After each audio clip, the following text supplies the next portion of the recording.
Welcome to Mr. Movie Scout, your go-to channel for movie reviews where we scout the best and the worst in cinema. Today, we're diving into Arthur the King, a 2024 American adventure film that has sparked a lot of buzz. Let's break it down.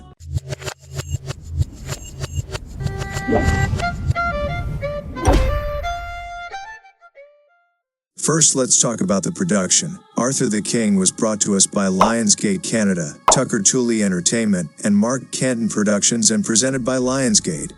These studios are known for their previous reputation, and they definitely left their mark on this film.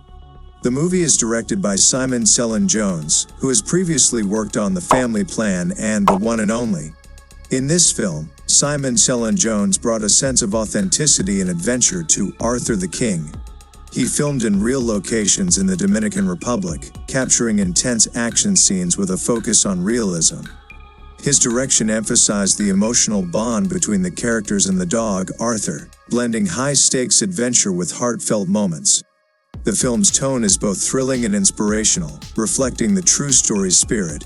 As for the cast, Arthur the King stars Mark Wahlberg, known for his roles in The Fighter and Transformers, bringing his action star charisma to Arthur the King. Juliet Rylance from The Nick adds depth with her dramatic skills. Suliman, recognized for Paradise Now, brings intensity to his role. Simu Liu, star of Shang-Chi, adds a dynamic presence, while Nathalie Emmanuel, famous for Game of Thrones, enhances the film with her strong screen presence.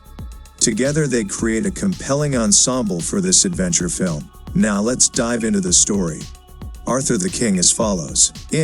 Michael Light, an American adventure racer, leads his team through the wilds of Costa Rica, but a poor decision to kayak against the tide leaves them stranded on day one. Tensions rise as Leo, one of the team members, fumes at Michael for ignoring his advice. The failed race marks a turning point in Michael's career, sending him into a 3-year hiatus. By 2018, unsatisfied with his unfulfilled potential, Michael gears up for one last race, determined to finally taste victory. He enlists Olivia, a skilled climber with a legacy to uphold, and Chick, an older racer still recovering from a knee injury. But there's a catch. His sponsor insists Leo, now a social media sensation, join the team. Reluctantly, Michael agrees, and they head to the Dominican Republic for a grueling 5-day race through treacherous jungle terrain. On the second day, at a transition camp, Michael feeds a stray dog meatballs. Later, deep in the jungle, the dog miraculously finds them, refusing to leave their side. That night, as they trek through the darkness, the dog, now named Arthur, saves Leo from tumbling off a cliff. The team bonds with the brave animal, adopting him as their own. In the final stretch, they face their biggest challenge yet, a sea kayak section. As they push ahead, they notice Arthur swimming frantically after them, risking his life in the ocean's waves. Unable to bear leaving him behind, they turn back, pulling the dog to safety. The delay costs them the race. They finish second. Exhausted and covered in mud, they cross the finish line, only for Arthur to collapse. A vet reveals the dog is riddled with parasites and recommends euthanasia, but Michael refuses to give up on him. Against the odds, Michael brings Arthur to the US, where the dog is nursed back to health. 18 months later, Michael and Arthur are seen running together on a ridge, a testament to resilience, loyalty, and the unexpected bonds that change our lives forever. The film runs for 1 hour and 48 minutes, and the length felt just right to grasp the whole storyline. When it comes to performances in Arthur the King, Mark Wahlberg delivers a solid performance as Michael Light, but it's the dog, Arthur, who truly steals the show with a heartfelt and genuine portrayal. The supporting cast, including Juliet Rylance, also provides strong performances, making the film both touching and engaging. Visually, Arthur the King is stunning. Jacques Jouffre's cinematography captures the breathtaking landscapes of the Dominican Republic with vibrant colors and dynamic camera angles.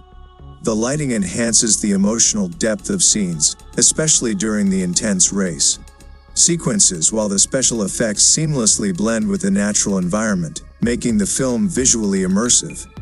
As for how audiences receive this, audiences generally appreciated Arthur the King for its heartwarming story and the strong bond between the characters and the dog, Arthur. The performances, especially by Mark Wahlberg and the dog, were well received, and the cinematography was praised for its visual appeal.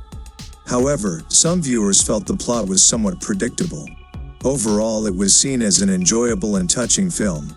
With a budget of $19 million, the production quality is very good. It's clear the filmmakers spent wisely, and received a box office earnings of $40.8 million. Finally, let's look at the ratings. On IMDb, Arthur the King sits at 7 out of 10, while on Rotten Tomatoes it has 70% from critics and an audience score of 97%. These scores align with what I personally thought about the film. Overall, Arthur the King is a heartwarming and visually captivating film. Mark Wahlberg's solid performance combined with the endearing presence of the dog Arthur creates a touching narrative. The cinematography by Jacques Jouffret enhances the film's emotional and visual appeal. While some may find the plot predictable, the movie succeeds in delivering an enjoyable and heartfelt experience. That's it for today's review of Mr. Movie Scout. If you enjoyed the breakdown, don't forget to like, subscribe, and hit the notification bell so you don't miss our next Movie Scout session. Let me know in the comments what you think of Arthur the King, and feel free to suggest what we should scout next.